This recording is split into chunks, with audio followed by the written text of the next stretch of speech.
We had no money. I went through my wife's savings. She had dollars saved up.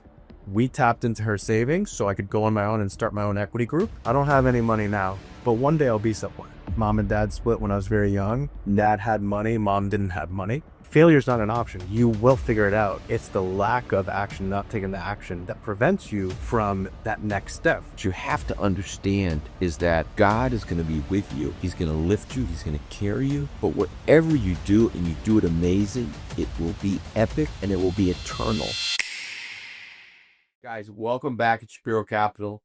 I am actually here in a part 2 with the Deck Man, okay? And he spoke at my last event, and he is a personal friend, and he's phenomenal.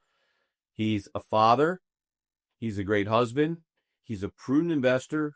He doesn't do multifamily. He does industrial. He just closed to date. I think it's his biggest deal yet to date. His name is Shane Decker. I actually have a man crush on him, okay? And he's amazing. And I want to just welcome Shane. Thank you, brother, for coming in, making the trip, dressing phenomenal, okay? But the smile and the energy is what gives me that lift. In Yiddish, it's the chizik, strength. And I will tell you that this is a business you have to be really, the social media business is a pain in the ass. And it is so much harder than being in the real estate space. Because today, if I didn't come in and do long form content and do anything, I wouldn't have shaved. I would have just rolled in here in shorts and a t-shirt, and nobody cares about what I'm doing on the phone. And I wouldn't have put on a suit or even thought about what I was wearing. Okay. But I'd like Shane to just take 5-10 minutes, just tell us about his journey as a young man and how he's become such an amazing, successful person. And he's a tremendously giving person on top of that. Yeah, I mean, thank you so much for having me. This is awesome. Your headquarters here, Shapiro Capital. I mean, just walking in here, I could feel the energy, what you created, what you've built, the team, every person that I meet that's associated with you has good, positive energy. And that's what I'm about. I want to be around people that are uplifting, that care about one another, that want to do more, that want to grow. And every time I walk in here, I've been here a few times at this point. Every time I'm walking here, I'm pumped, and I'm pumped to be there. So thanks for having me. But I mean, humble beginnings. Grew up in Puerto Rico. Mom was very, very frugal. Mom and dad split when I was very young. Dad had money. Mom didn't have money. And my mom basically received a stipend on a monthly basis from my dad. Wasn't a lot of money. I had 2 brothers. And Older or younger? in the middle. In the middle? Got an older brother, got a younger brother. They split when we were young. And she said, I'm from Puerto Rico. And I'm going to take my kids to the island. I'm going to take my boys to the island. Had an incredible childhood. I think Puerto Rico was voted like one of the happiest countries, places on the planet. I saw that I've seen that a few places, but had an amazing childhood. I had a great group of friends. But something that I noticed about my childhood were a couple things. One, my mom didn't have the money. My dad had the money. And I saw that my mom was so frugal with the amount of money that she received on a monthly basis that everything was budgeted. We had to turn the lights off when we left our house, of course. I could only get like 1 new pair of shoes on a yearly basis. So that's why I have so many shoes now. I love shoes because I felt like there was a limit there growing up. But she was constantly pinching pennies, and looking for good deals at the supermarket. She would get coupons, and I observed that as a kid, and I said, I don't want that. I don't want that life of scarcity. I don't like limits. I want abundance. I want abundance in my life. And I would go over to my dad's house. He was running like a little hedge fund. He was managing money on behalf of a few investors. He was trading public equities, commodities, stocks, futures. He did very well growing up until 2008 happened. 2008, I turned 18, 17 to 18. So I was graduating high school, and he lost all of his money.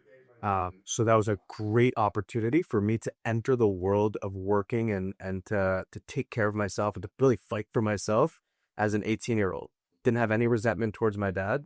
Um, I said, I'm a man at this point, 17, 18. I'm ready to do this thing. So I had an accelerator. A lot of my friends started working as a 22-year-old, 23-year-old after college. I started working as a 17 and a half year old, grinding, working my way through college, etc. So one thing, what was the first job?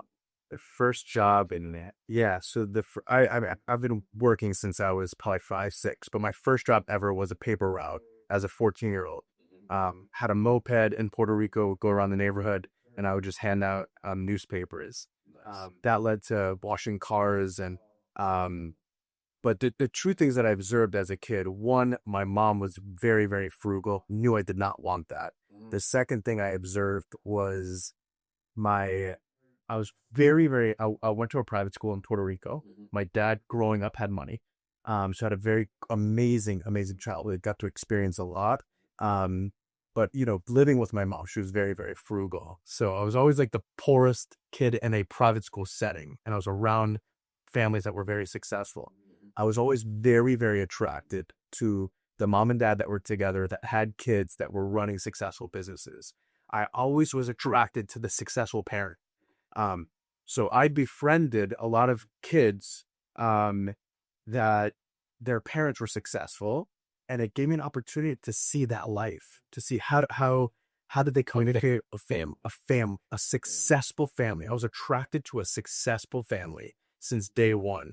So I was gravitated towards kids in my grade that had successful families, not just in business, but they had successful families with kids. When I met mom and dad, they were upbeat, they were inviting, they were welcoming. And one thing I learned about these successful people financially and from a family standpoint, they were just like me. They laughed at my jokes.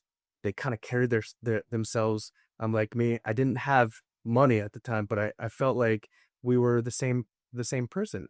So at an early age, I said, I'm attracted to success. I'm attracted to family, and these guys are just like me. So I can do it. I can do this thing. Um, my first real job was at the University of Florida on University Ave. I was working at Chipotle, rolling burritos for a living. Joseph knew me at the time, but I was making minimum wage. I walked in there with a suit looking just as pretty as you. And I went to the GM and I said, I'll be the hardest working guy here. Give me a job. And the guy said, listen, I think you're a little overdressed for this position. He handed me some shorts and a t-shirt and he said, go wash dishes in the back. I got you. So I needed to pay rent and I needed to take care of myself. Had a phone bill. I had a rent that was due. It was $415 a month. Nice. And the rest of the money was for booze and for a good time in college. But um, a very instrumental, like pivotal moment in my life was I met my wife. Now she was my girlfriend at the time. I was working at Chipotle. We didn't meet at Chipotle in Gainesville, Amazing. and I was making minimum wage at the time. And we were our first date. We split the meal. But I'm so generous now that I didn't have money at the time to even take care of the first date of my girlfriend, who's now my wife. So think about that embarrassment. That's how tight my bank account was at the time. But I was honest with her. I said, I don't have any money now, but one day I'll be somewhere. If you believe in my vision of this life that we create together, stick with me. And she did. She believed it. I sold her on it, and it worked out. She told me one day, I was working at Chipotle. She said, I've been waiting outside of Dragonfly, this restaurant, for an hour. Yeah. And the line is out the door, and it's a Tuesday. How much money did you just make at Chipotle? And I said like $50. Nothing, because I worked X amount of hours after taxes, minimum wage. It's nothing. She's like, I want you to work at Dragonfly as a server. You're a good communicator. You're a great guy. Why don't you work as a server at the best restaurant in Gainesville? So I walked in there, dressed in the suit that I used at Chipotle 8 months later, and I got a job working as a server. And that job changed my life because I started making some money, and I learned really the real hustle of working 7 days a week. And that was a great opportunity for my wife to give me that little nugget. I took it, I went with it, and I said, I can make, I could control my destiny. I could upsell, I could take more tables.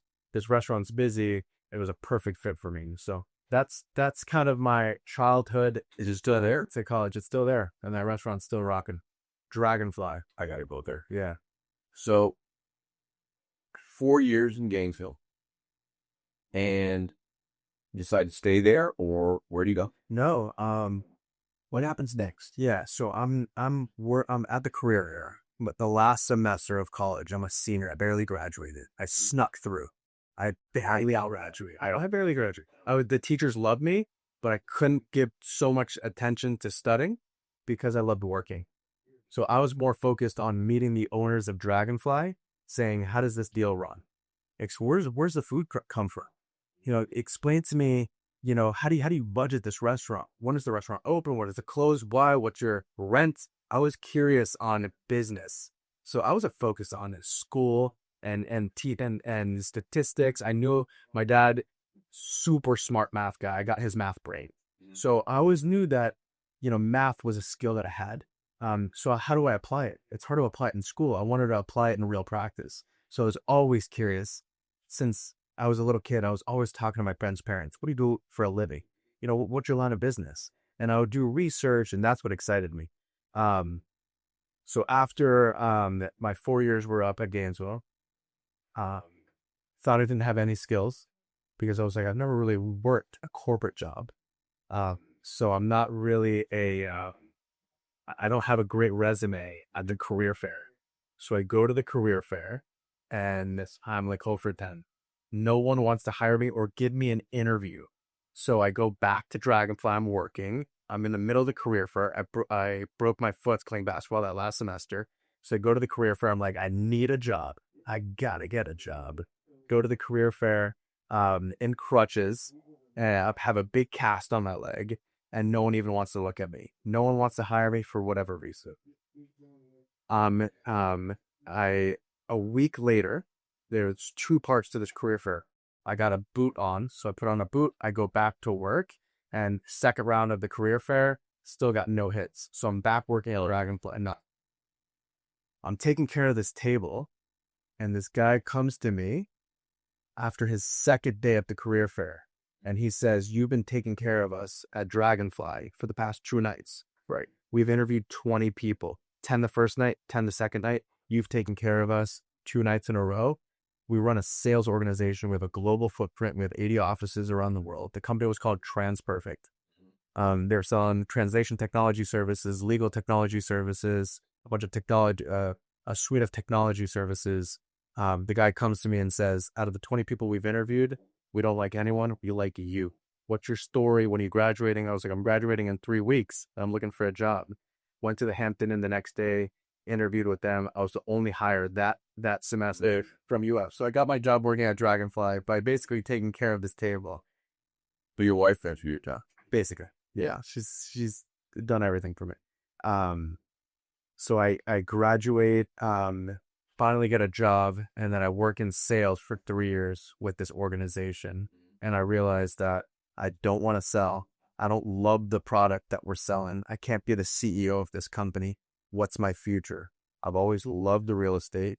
And then I went to the one real estate investor that everyone was kind of guiding me towards. This guy named Ben Genet, who owns a really, really big portfolio of industrial real estate in Florida.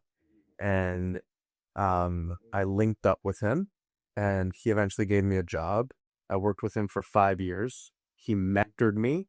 And then after 5 years, after working every single role in that company, I started off as a maintenance manager, property manager, operations manager, leasing manager, got into acquisitions, partnered with him on a few deals, and then I ended up, doing my own thing. So for the past 7, 8 years, I've been syndicating and structuring my own deals. Decker Capital is the investment vehicle, And we've been one of the leading buyers of industrial real estate really over the past 6 to 7 years across the Southeast, Florida, Georgia, Texas, the Carolinas. So that's it. Tell us about the deal you just recently closed. Yeah. So Not a little deal, perhaps. it's not a little deal. Not a little deal. This is something that you guys have to make sure that you understand how Shane was able to scale from one level to another level to another level. But because he is such a meticulous guy, and you have to listen to, you got to tell him your first deal. You got to tell him that story. Yeah. But this latest transaction. Yeah. So the latest transaction was a $50 million deal. 30 buildings, 411,000 square feet, 172 tenants across coastal markets in Florida. Like, I don't have 50 million with zeros, right? That's 5 comma 0. And the money comes out of Nike boxes From from your tips. yeah, definitely not. Definitely not. Would have been a lot of tips. A lot of Nike. I probably would have accumulated that much money if I worked as a server, 15 plus. Probably with $100 million deal. Probably not. And big cash. Exactly. But the latest deal that we did was a $50 million transaction. And what I like to tell people is this business, I think any business, but especially in businesses that people are doing $5 million deals, $50 million deals, $150 million deals, $500 million deals, like real estate. You have people doing deals and across the entire spectrum of price points. The first deal that we did was a $4.85 million deal. We bought that deal off market, cold called the owner, got in at a great basis. There was 38 tenants. It was in West Palm Beach, fronting the turnpike, 235,000 square foot building. It was an off-market deal where I showed up to the asset, started knocking on doors, talked to some of the tenants, and I said, I'm looking for warehouse space. Who's the owner? I want to get a space here. I don't care if I'm on the waiting list, but I love this location. The owner said, or the tenant said, the owner happens to be the leasing manager and the property manager. Here's that person's number. I spoke to that person and I said, called them cold. And I said, I love your deal. Would love to offer you $5 million all cash. We could close quick. It was all BS at the time. I hadn't had any capital sources. A lender would look at my personal balance sheet and they would laugh at me. I was in the negatives. So I'm calling someone, and this was rewind 8 years ago. I'm calling an owner saying, we're the best buyer in town. I love your deal. $5 million all cash. We'll close it fast. There's no better group in town. I would love to do this deal with you. This was a phone call. And for months, took about 6 months to reel them in. Yeah, they ended up calling me and saying, is that $5 million offer still on the table? And I said, of course. I sent them a FAR bar contract, a Florida VAR commercial contract, a 9-pager, as simple as it gets. These guys were simple people. I sent them a DocuSign. And an hour later, I got it back signed. I executed it. And I said, holy shit, I'm under contract on my first deal. Let's roll. That first deal, 2 very interesting things happened. The first one, someone got word that I had the deal under contract. And mind you, I was broke. I had 2 kids at the time. I have 3 now. I had 2 kids that were on a deposit. The deposit was 100 G's. The 100 G's came from a friend. And I said, I have a deal. I want you to participate in it as an investor. If you don't like the deal, no problem. It's a soft deposit. It's not hard. I don't have $100K to my pocket. I need your help. So that friend fronted the $100,000. I was in business, got the due diligence package. I started reviewing, abstracting the leases. I said, holy shit, 38 month-to-month tenants. I could add value immediately. By increasing the rents and putting tenants on term leases so I could take it back to the bank and add a lot of value to the site. So I could pick it up at an amazing basis. 2 things that were enlightening in that deal. The first thing was someone got word that I had the deal under contract and they offered me $1 million to fully them to do a contract. As a broke negative, a credit card bill that was coming due, negative. But almost there. Going to my wife to say, we're almost got a deal, babe. Just bear with me. We're running out of money. We had no money. I went through my wife's savings. She was a corporate attorney working for Greenberg Traurig, a top tier law firm. She had $80,000 saved up. We tapped into her savings so I could go on my own and start my own equity group. We ran through her entire savings account and then boom, I got this deal. So I said, bear with me. This is a great deal. Someone offered me $1 million. When you have zero, that $1 million is like $50 million. It's an amount of money that I couldn't even fathom. It was monumental. I said, no, thank you. I'm going to do this deal. This is a great deal. I'm going to syndicate this deal. You're 28. At this point, I'm like 29. 29. Yeah, maybe at 28, 29 in that window.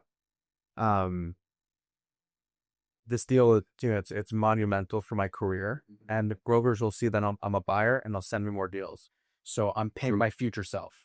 So the $1 million offer that I got, cash for that deal, the guy said, I don't need to close on the deal. I'll take the rights of the contract. I'll take the deal, had all the third parties. I flipped it over to them. We scrubbed it. We're ready to close on this deal. We don't even need to wire you the $1 million at the closing table. We'll wire it upon execution of the assignment agreement, which is very, very, it's very uncommon. So they were basically, they're dangling a gold nugget in front of me, and I said, no, thank you. So the powerful lesson, pay your future self. Be patient. Things will compound. The future is bright if you have the patience to wait for it. Of course. The second thing was that deal appraised for $7.5 million. We bought it for 4.85, which was the ultimate contract price. The banks came to me and said, you don't have any experience at all. But we're going to loan you this money because the deal's too good, because they're valuing everything on a loan to value. And my loan to value at a $5 million purchase, let's round up, was 7% loan to value. And the deal was worth 7.5 as is. And I didn't increase the property's value by income, improvement, net income push, and aesthetic, renovation and revitalization. The banks were all over it. So I ended up calling my father-in-law and two of my closest friends. And I said, I want you guys to invest in this deal. I'm not putting any money in the deal. I don't have any money. I'm not putting any money in the deal. I'm not going to take a fee on the deal. I'm not going to take a management fee, asset management fee. I'm not going to take a piece of equity until you get 100% of your capital battery. It's going to take me about 2 years to refinance this thing. This is when rates were in the mid threes. So I knew how quickly I could turn the asset. 8 months later, we got 38 leases done. I was the maintenance manager. I was in charge of renovating units. I did everything. I was the landlord and the bookkeeper at the same time. Yeah. Increased the NOI substantially, took it back to the bank. They basically, it was a $5 million deal. 1.5 was equity. 3.5 was debt.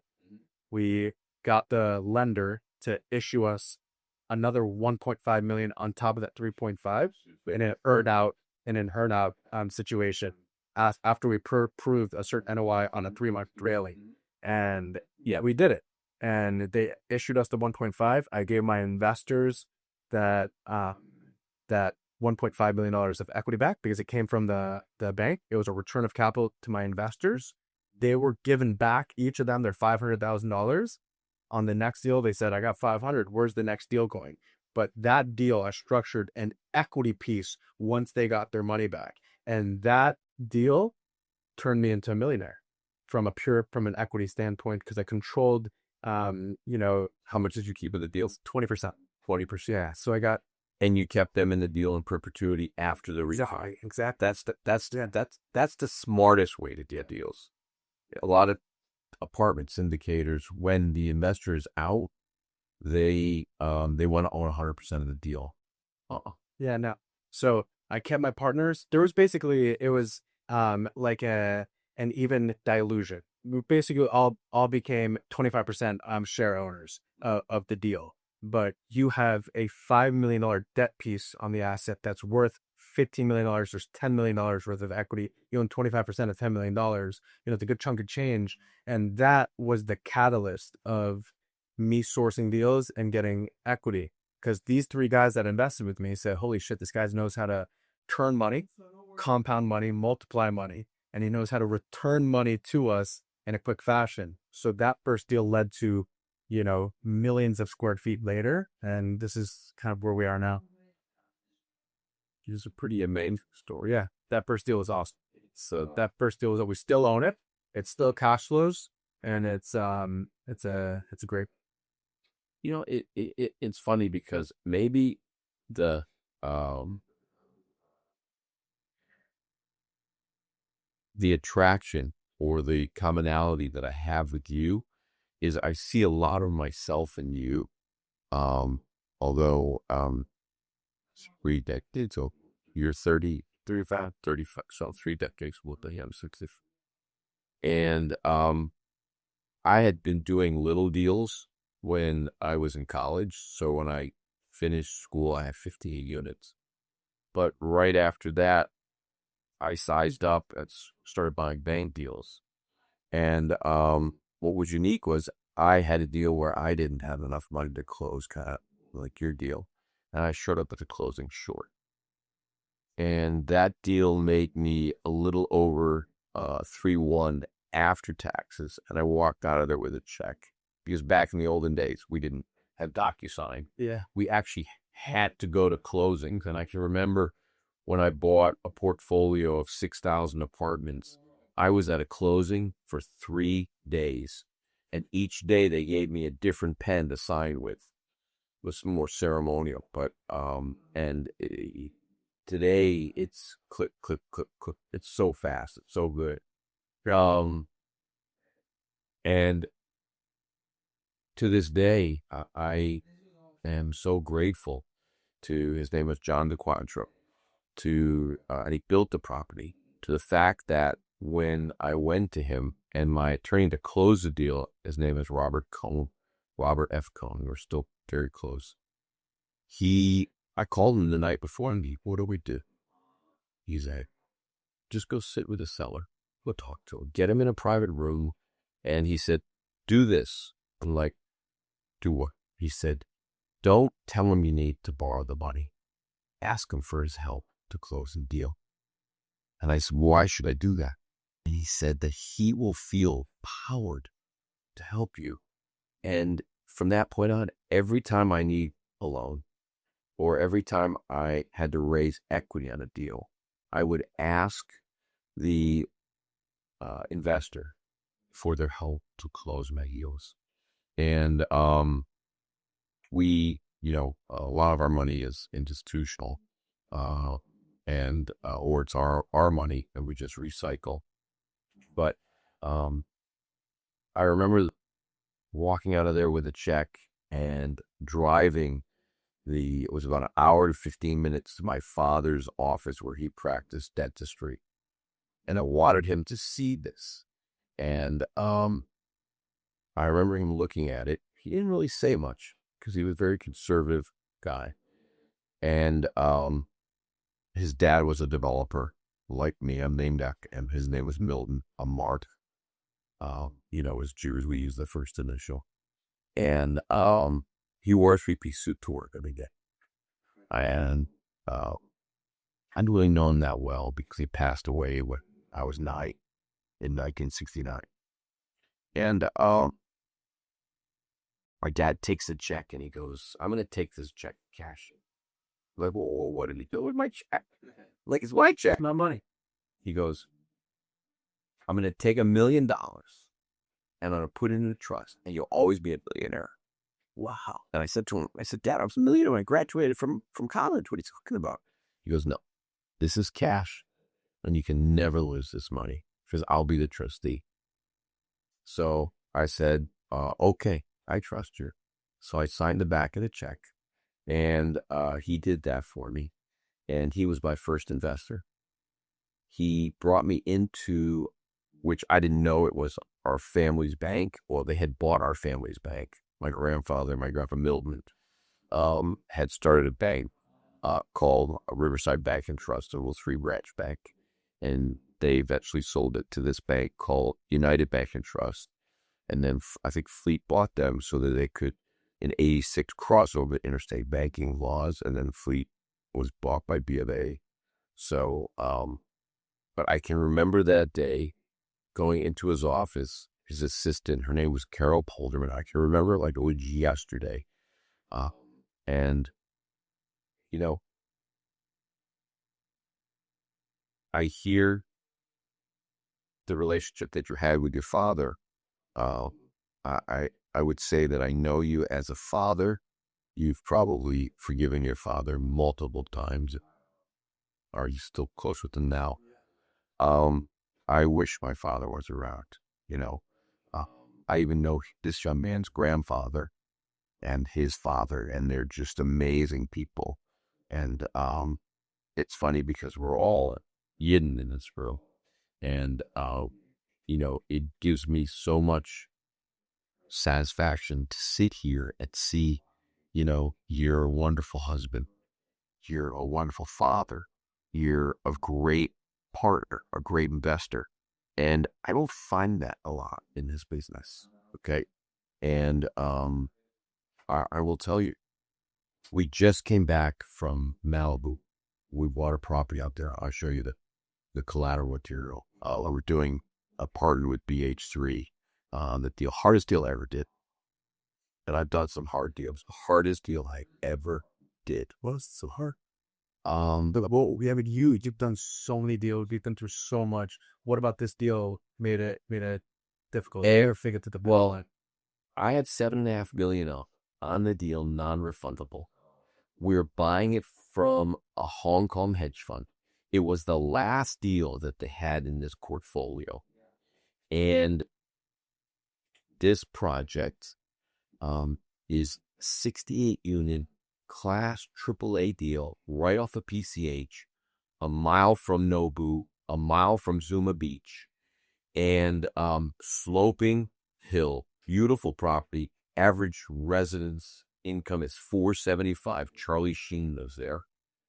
And it had been damaged during the 2018 Windsor wildfires. Wow. So they gutted it to the studs, and they turned it into a AAA deal with wood flooring, Gaggenau appliances, Thermador refrigerator, cooktop, absolutely gorgeous,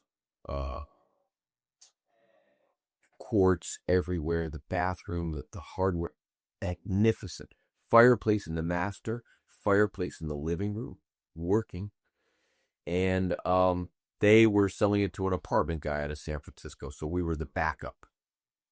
And then I get a call. Was out in Lubbock. We have a portfolio out there that we recently sold, because I didn't want it to get destroyed by hail again, because it's the hail capital of the world.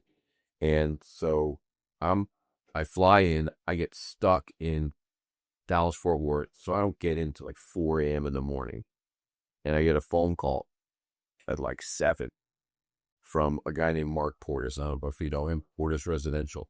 He used to run the Sofer family's Turnberry's sales organization, and he went off on his own with a young man named Adam Kaufman, who is a twin, and his brother is Seth Kaufman. They read Sotheby's. Yes. So he's like the chief sales officer, his brother. Right. So their uncle was my mentor, Jerry Kaufman, who built in Aventura, Mystic Point with Tom Daly, Hidden Bay with George Perez, Ocean 2 and I think it's called Ocean 2 and 3.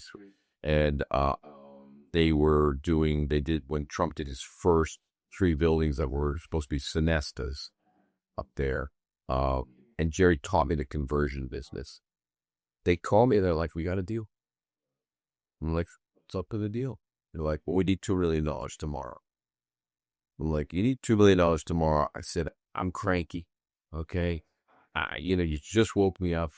I just went to sleep at like 5 in the morning.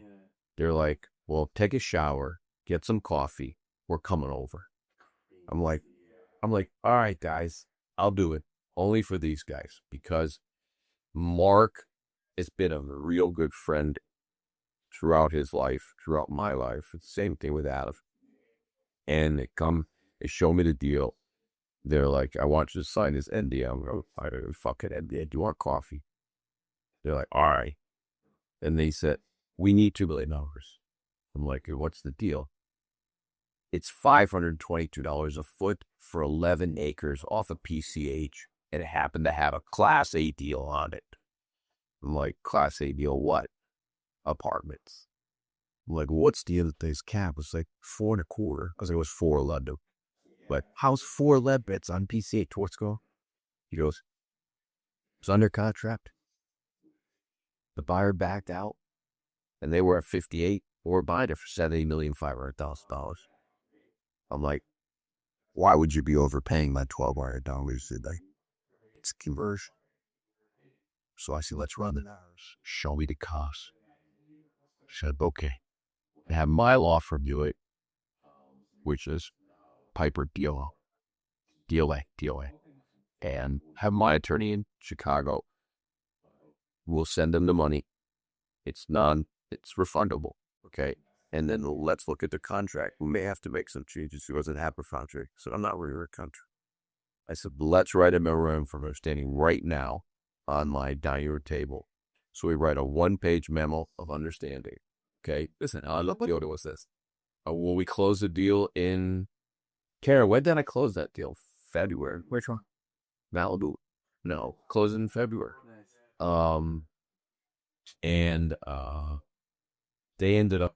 We went to Related. We went to every single equity source. I went to my equity sources, and the capital stack ended up being about 106, and I didn't really want to have any more than the $7.5 million that I had in the deal. And I wanted to get maximum leverage on my money, and which is, I'm sure, what you do. And we ended up partnering with a guy that said the first month I had it under contract, I was at Morton's in Aventura having a drink waiting for a table. And Dan Levison from BH3 came in. He goes, I heard you have a deal and now want to contract me. I'm like, how did you fucking know I had the deal now? Because Mark sent me the deal. Wow. And he goes, I'll do the deal with you. What? I'm like, Dan, we're not like that. Okay. And you and I are too much alike. We'll kill each other in the deal. So, you name it, we pitched it.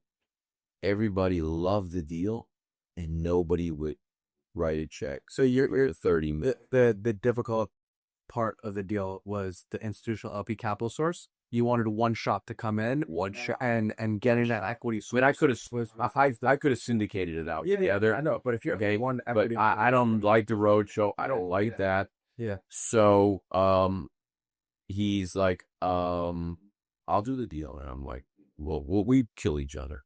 Long story short, 16 months into the deal, now my money is non-refundable. Yeah. Okay, and I have to keep putting up more money because I'm carrying the deal for them, but I was getting a credit, so they weren't losing like $375,000 a month.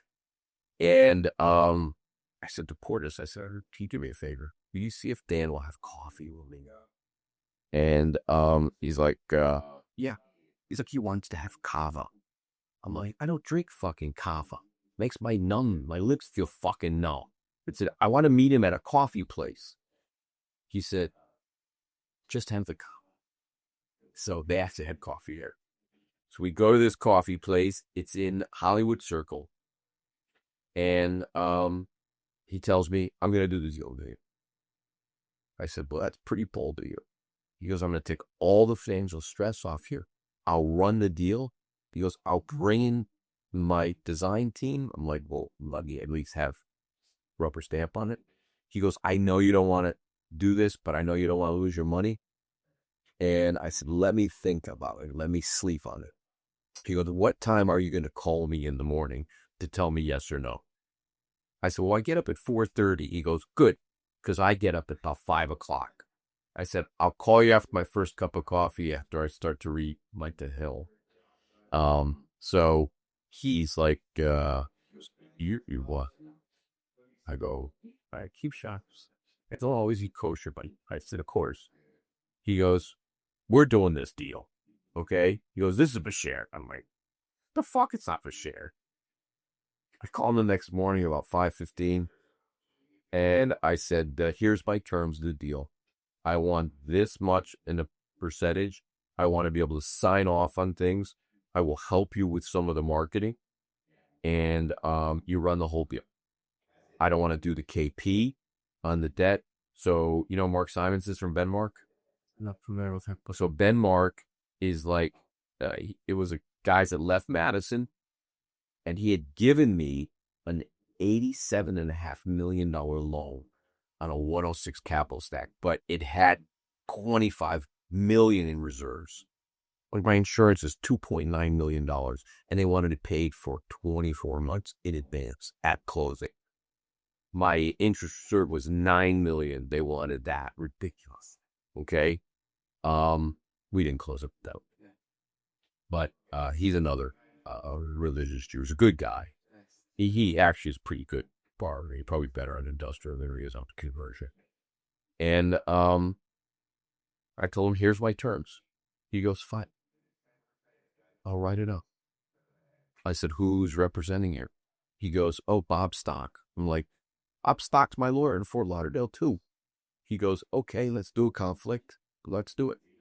And he took an extra 30 days to close the deal. And I said, hands off. Just let me sign off on the design. And he's like, I don't want to use your designer from LA because I wanted to sleep with her. She was this hot Russian, Jewish chick. Okay. But her husband owns a bunch of restaurants. Okay. And I think he's mafia, fresh mafia. But she's just freaking, her name's Uma. Gorgeous. I'll show you her Instagram. Flip out to this girl. And talented as hell. Long story short, we just went out there. We're just about ready to sell. Oh, nice. We're $725 all in per square foot. Tanner, you filmed a bunch of stuff, right? For Malibu, yeah. Units were phenomenal. Sick. I'm trying. Use the ocean. It's insane. He did a phenomenal job. I'm gonna get the collateral. Yeah, I got it. Show it to you. After? Yeah. And we're coming out. Our price point on our crappiest units, ground floor units, are $13.75 a foot. I was gonna say, okay, are you in the nines to thousands? But that we'll finish out at about 16 a foot. No, it's 20 points, whatever, sales, marketing, transfer, docks. California is like Florida. I mean, oh yeah, the spread is so slow, you're gonna go. Yes, incredible. Yeah, and I can't believe it because I literally, there was 10 times I wanted to say, fucking take my money. I got a headache. I can't handle this. I'm fucking nauseous, And I'd wake up the next morning and I'd be like, hey, you could do this. I could do that. Yeah. And the fact that you went from Chipotle, which by the way, fucking stock sucks. Okay. My daughter's like, you got to buy this. And I buy it for her edge like that. It's a wrong stock. Like, well, he gave me the ticker. It was Chipotle. She goes, no, it was another stock. Okay, it's one of my great. Well, it's just in California, by the way. We didn't go to Malibu. We were hanging out in Laguna Beach, but that California is gorgeous. Bro, if the politics weren't so fucked up and the tax structure, well, this it wasn't because of Rudo. Those two things changed that place. I was dressed sunny every day, 80 degrees every day. Groundhog Day there. You wake up, it's like we're by the ocean. It was like 60 degrees every morning. A little nippy. We're walking around in like sweats and a light hoodie. Perfect weather. The sun's coming up. We're here on the beach and we're staring at the cliffs. We're walking to breakfast. The sun gets up. The clouds open up because it's a little foggy. It's a little misty like in the morning. And then it's 73 degrees every single day. Not a cloud in the sky. It's perfect every day. Where are we? I'd love that. Yeah, it was perfect. It's a special place. And then it's crazy because we started doing teaching, coaching, and there were people that approached me and said, look, I will want to be in a program where there's 400 people. I want to be in a one-on-one program. And we have 2 one-on-one guys that are in LA. And I just decided yesterday to open lungs. No way. Yes. Nice. For one who's in the marijuana business and he's getting out of it because it's a crappy ass business now. And then one is the mold restoration or mitigation business. I mean, I know so much about that business because so many of our tenants house their equipment, their product, their vans in our warehouse. And Big money, man, space. And for me, if I buy a building that has mold, or I'll buy an asset where some of the units have mold, I'll take the building down and take the insurance proceeds. And now I have this relationship where the guy paid me to, pick up his phone calls when he calls me. And now I have the ability to clean it up. yes, Man, I see a tremendous opportunity. that's awesome. In that. That's awesome. So, That's awesome. but I looked at your deal, the industrial deal. I liked it. I really couldn't focus enough, but we just signed the deal with a mid-tier investment bank where we do it. And we're doing our first couple of deals with them where they're providing 90% of the equity on a 50-50 basis. Their pay rate's 80. It's not bad. And I have a call with it Friday. I'm going to ask what they do at industrial. That'd be great. Yeah. That'd be great. Because they're super hungry. They're very hungry for multifamily value add, B products, that sweet spot. But I mean, that's what we do in industrial. Yeah, we're buying B deals, B minus deals, or C plus deals that we convert into Bs, B minuses that we convert into B pluses, add scale. The institutions are finally in this space. So the last few deals that we've done have been with institutional capital out of Wall Street. And it's great to get these 10, 20, $30 million equity checks from big time sponsors, managers, one check. Makes it so much easier. Yeah, slinging it together 100K at a time, or half a million at a time, or $1 million at a time. It's not the way that. It's definitely such a harder place to do that. Well, there is like two things to mention on that. One, the logistics are way more complicated. The investor that's coming in on a private syndication, let's say you're raising $8 million and your average check size is $250,000. That's a ton of investors. Those investors, they're passive. They're banking on you as the sponsor to run the business plan and to execute. And they're banking on really a yield on their dollar. You as the sponsor get to promote, and they're sitting back passive as LPs in the deal. There's a lot of those guys. There's a lot of logistics, a lot of accounting, a lot of K1s. When you have an institutional LP partner, something that I loved is one, the check, it's one, but there's an accountability. You have a whole bunch of Harvard MBAs that are running back office. There's weekly calls. You're executing the business plan together. Nothing slips. So I love our institutional partnerships because there's so much structure. There's so much accountability. When you ever need any input, or you want to brainstorm, or you're dealing with properly related issue, they're in it with you. I mean, they have 90% of these deals, so they want to win as badly as you do. We win big when the waterfall structure, we exceed the hurdle ratios on the waterfall, but they have 90%. They're fund managers, so they have investors that they got to hit a yield for and a return for. So you have two people, they put up 90, you put up 10, go into business together, and you hold each other accountable to execute on behalf of your investor. They're our investor and they have investors. So I like the alignment is there. I've enjoyed the process. So when you say that, because that when I would say a little younger than you, 31, 32, I am doing a deal with a firm called Huntoon Hastings, and they were an advisor, but I didn't know who the pension fund was. And I was buying debt on a deal, and I went to a very old school broker.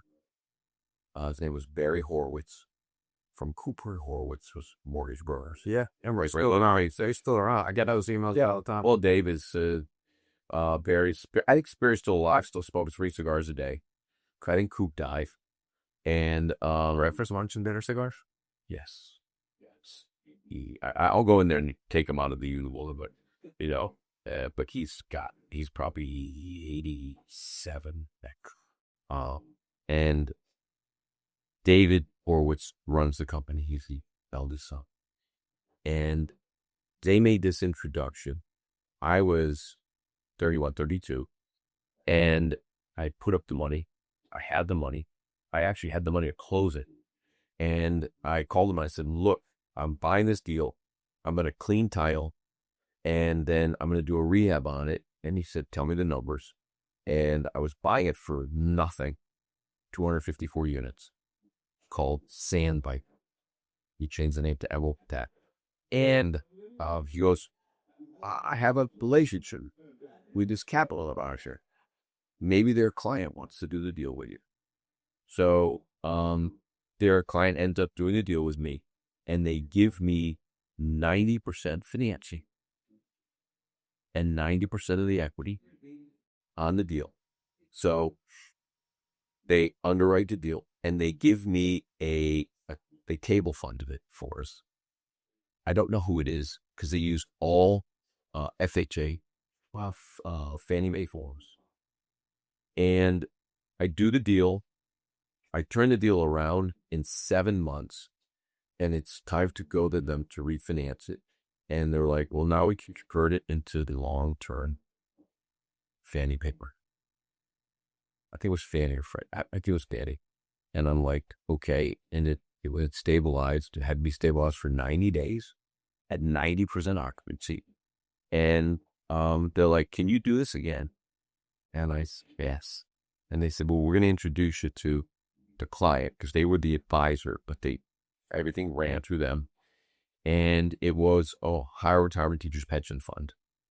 And I went out to Ohio and I sat with them, and they're like, we're going to create a program for you, and you're going to go out and buy these deals everywhere. We don't care where they are. Cool. As long as you want to be in the market.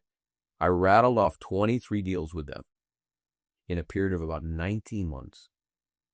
And they allowed me, because I was telling them, look, I'm running out of capital. For my 10%, they're like, they'll put a fee in it, and we'll hold the fee until we've recapitalized the deal. That's great. So you don't even have to put the money in. And I ran around like a mashugana, and I bought as much as I could buy. And it made me wealthy, fairly wealthy. It's awesome. So I like construction. You don't have to put any room. If you got to find the deals, there's a fee associated with each deal. You could take the fee, roll it. Let's recap it. It's a great way to restart. I show you the cable sheet that I have sitting on my table. I like that. Yeah, I want to try to replicate that. That's one thing that struck me when you're talking about Corey. You started off with, I didn't really know what I was doing, and one lesson, and it's something that I've been implementing up to the past 10 years, is there's this concept of not taking action because you feel like you need to know all the answers, but there's so many question marks, and there's still so much uncertainty and so much unknown. Take the action, make the decision, and figure it out. Failure is not an option. You will figure it out. It's the lack of action, not taking the action, that prevents you from that next step. It's Joseph. It's like you, and we've had this conversation before. It's like anyone that's on a health and fitness journey. Like, imagine if you, there's a new gym that's opened up right next door to your house, and you're like, should I join? I know I should join, but it's $250 a month, or it's $500 a month. Is it worth it? Of course it's worth it. That is all. You got to invest in your health or wellness. It's number one. You have to show up every single day with energy. You got to focus on your health and wellness. So the trick there is to commit and then figure it out. It's go to that membership partner and say, it's $500 a month or it's $250 a month. Here's a check, or swipe my card for a full year's worth of the membership fee. I don't want a monthly fee. I want invest. Because when you see that money get taken out of your account, you're like, I got to do this. I really have to do this and make the commitment. And it's just like you and doing deals. We just did a $50 million deal. I said to myself, Amazing. I don't know how, I don't know who, but I know I'm going to do this, you know, and you find the who that helps with the how, and you get the job done. And it's committing and then figuring it out. And every day, like you woke up that one day in California and you said, I'm going to figure this out. Failure is not an option. And in business, failure is not an option. Figure it out, you know, have that mentality of just figuring it out. You know, I was going to ask you to give some words of wisdom in closing, but you just did. So, guys, you watch these podcasts. I hope you take away something from them. And, you know, you have an incredible young man here that is changing people's lives. He is a phenomenal father, phenomenal husband, and I would say an amazing boss. And I like to consider my friend and an amazing friend. And you need to understand that life isn't going to hand you anything. You have to go out and you have to create it.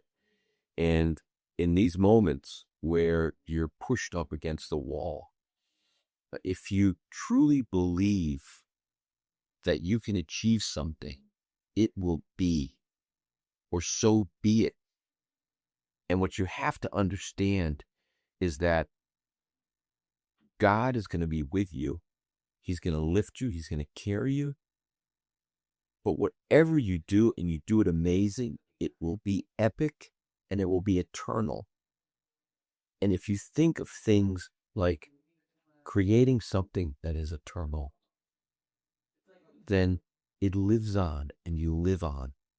Now, I'm not, you know, this big philosopher, you know, I'm just a fucking real estate guy, okay? Who knows how to paint a park and who knows this stuff.